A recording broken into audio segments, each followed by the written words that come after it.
Ngomong dulu loh. NGO. Tapi begitu masuk di sini. Bisa begitu ditambah. Legal itu kejadian tuh baru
baru.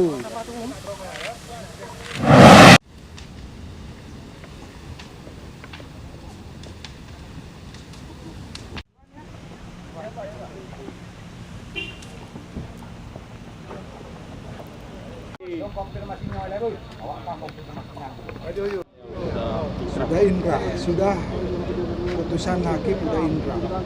Semuanya udah kita eksekusi.